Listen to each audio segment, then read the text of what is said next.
Hello everybody and welcome back to the Music channel. Not the Music channel, the Jigsaw Stuff channel, my mistake. And we have the ZOHD Drift, popularised very much by Matthew Ogborne, and this is a very important model for the future of a lot of models and the general direction that I go to, because I'm going to be using one of these, which is a Maytag F411 WSE board. So that is quite a bit smaller than the boards I've tried using in the past. So here's a F405 wing board, so you can see the size difference. Now, if you don't know, these use iNav. I think you can also use ZOHD Drift on them. I'm going to use iNav, and I have used iNav before and hated it, to be brutally honest with you. I ripped out of both the models that it was in. One never flew, the other one ended up in multiple pieces because of it. But I'm willing to give it a second chance in this model, because I'm basically going to copy Matthew Ogborne's setup, because he has that public. So this is, because once I get that working as I want it to on a much more stable model than the tiny little flying wing I was trying to fly on before, then I can copy and paste it to different models and go from there. Now, I did say that I wasn't going to build this until the Vortini and the little glider were done, but can I be brutally honest with you? Something's gone wrong with the Vortini. I can't get the receiver to work, and the little glider just bores me. So yeah, they're just going to be left for a little bit until I get interested in them again. The Vortini is certainly a lot further along than it was. The little glider, nothing's happened. I'll probably remove that out of the way and try and forget that it exists for a bit. So this is the ZOHD Drift. It's going to be hard for you to see because of your camera angle, but Drift, high quality EPP, wingspan length. This is the stuff that comes in the 2S version and the 3S version. It's the same model, but so the only thing that really changes is the Lion pack. So I'm going to be using some of the 2S Lion packs I made in a previous, actually, live stream, but you can see it on the channel. Here's one of them as an example. So it's 28650 cells welded together with the lead on the end. I made 4 of them. 2 of them are slightly different cells to others, but we'll see how we get on with them. So is there anything else in this box? So you have the kit version, the plug and play, which is what I have. So it comes with motors, servos, speed controller. And you also have the FPV ready version, which comes with the co-pilot system and the camera. A great system, other than the fact it doesn't have an on-screen display. Some people don't like the camera, but I don't see it as a problem. So this is going to be the unboxing. So we have some information. So that one may or not be getting scrapped. It's crashed. I might not rebuild it. It wasn't necessarily its fault. I never got on with the Nano Talon. The Orbit really isn't my thing. And the Dart, regular Dart, again, that's what I actually ran iNav in last time, so I'm not too sure on it. Talon GT Rebel, personally I'd have the regular mini Talon. Dart 250G, excellent. And of course I have the Drift, which is in this box. The Sonic model, the mini AR wing, brilliant, but the thrust angle is wrong out the box. The Racing Sky Hunter, I have the regular Sky Hunters, they're great. I haven't had this EPP racing one, I am interested in it. Big Sky Hunter I presume will be okay. The HD wing, no idea. The Sonic model binary is crap, don't buy it. The AR wing I am interested in. And the mini Sky Hunter, which is the mid-size Sky Hunter, I am also slightly interested in. So that's that. We then also have a very basic instruction manual, as well as some other basic instructions on the back, probably not going to need. And now we're into the interesting stuff. So we have got the HQ Prop 3 blade, which, to be honest with you, regardless of what, as long as it will take the amps, always uses 2-blader, which is a 5x3. 5x5, but a 5045 would do. What have we got here? We've got some screws, some Velcro, tiny little carbon square tube, and a ZOHD sticker. The tiniest little fuselage, I mean, that's tiny. Here it is compared to an iPhone 10, I think it is. So you have a rough idea how small it is for... Oh, I got rid of it. I was going to say can of Coke, but I don't have one to hand. That's the fuselage. We'll open that in a minute. Some more ZOHD stickers. We have tiniest little cute tailplane. I do like how these have the carbon rods to spread the load out, and it does have a carbon rod in the tail as well. We have the two wings, which are incredibly thin, very hard to tell. Got carbon rod across there, carbon rod on the ailerons, and unlike the Nano Talon, the servos are actually in the wings, which is really nice, and not using that horrible system that made the other one crash. Then we just have the other wing. Then we have the tail, no rudder. You could put one in if you wanted to, but I'm not going to bother. And yeah, so it won't be long to actually put the model itself together, but the actual FPV equipment is what's going to take the time.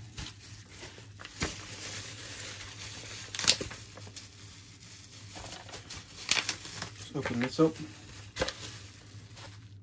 Here we have fuselage, very nicely moulded.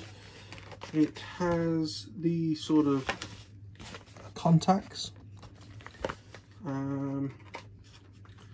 has these little plastic tabs you can pull. So here's the battery compartment. Will one of my batteries fit?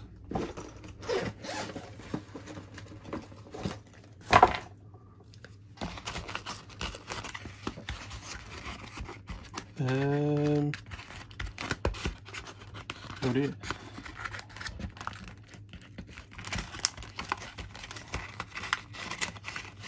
Oh dear.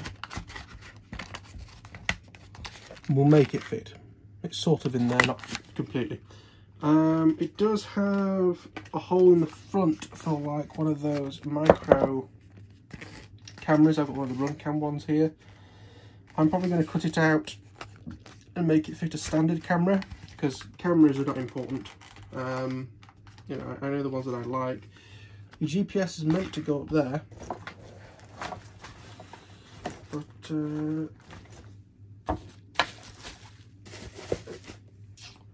where the leaky? Where the fuck? What the fuck? What the fuck?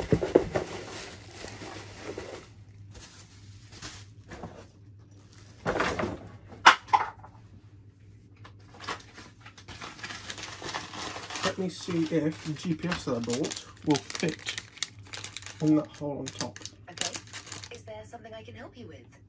No, please fuck off. I won't respond to that.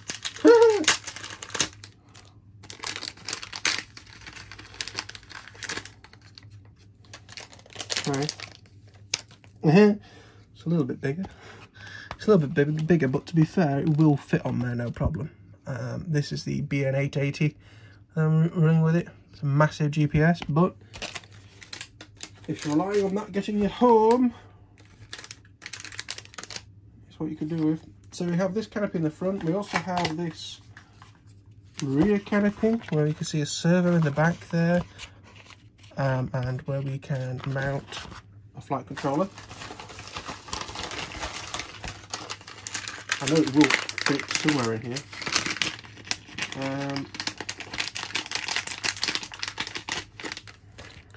So it will pull this cable back out of the way. So that will fit there. No problem at all. Obviously, I presume, words, meant for a co-pilot, which you'd have to put in this model. They don't come in them.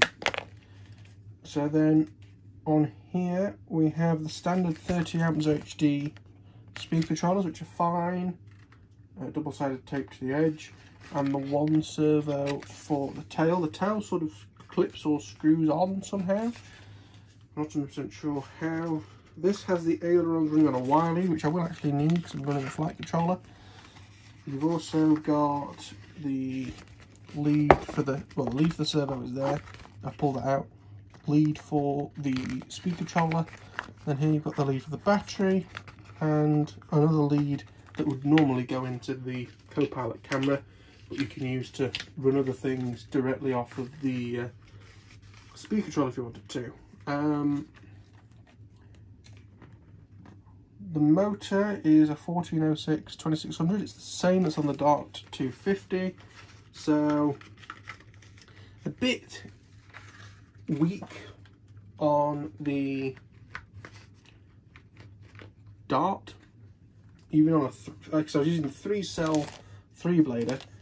Next flight I'm going to try it with the 3-cell and the bigger prop, see how we get on with it. But yeah, this is going to be a really tiny FPV model. I'll get the wing out, just have a quick look at that, just to show you how thin this wing is. It's definitely as thick as or thinner than the Nano Talon, yet the Nano Talon had this weird horrible system in it. If I ever do rebuild that plane, it's currently sat in the box a bit broken, I will definitely be using a modifying it to have servos in each wing. So it is how the wings fit. So that connector, there should be a carbon tube for you, I've not got one for now. And then you snap it in by the looks of it. And then you've got them thumb screws to lock it all the way in. C of G, if that's for the C of G, that's for the C of G, that's miles back in the wing.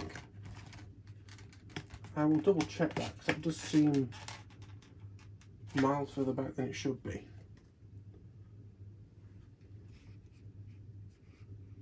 But yeah,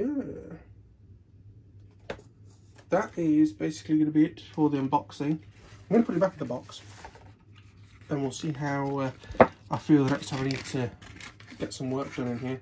Whether I go back to the two that I should be working on or if I'm going to start this, but I thought I need an extra video. Let's unbox it and take a quick look at it. It's been sat on the shelf for long enough. The battery can slide all the way back as well, depending on what I need to do.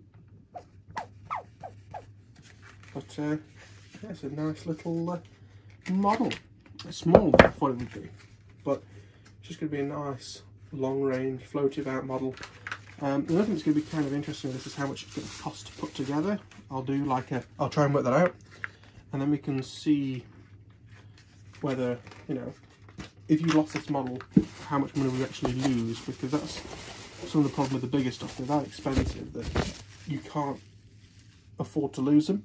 I don't lose this, but if I did, I don't think it'd be the end of the world. Also, I believe this is going to be the model that I eventually use this poor receiver in. The R9 Slim I've had kicking around for ages.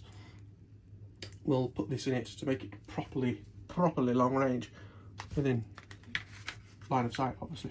But yeah, we will leave it here. Thank you very much for watching. Like if you liked, subscribe if you're new. If you have any comments, please leave a comment with a question down below. I will be, as I say, this is going to be flight controller wise a carbon copy of Matthew Ogborne's. Transmitter is going to be the same in terms of on the plane, the video transmitter. Camera is going to be different because I've got the cameras that I want to use on it. But everything else should be more or less the same. So I can use the same settings as is. But anyway, thank you all for watching. I'll see you all in the next one. Goodbye.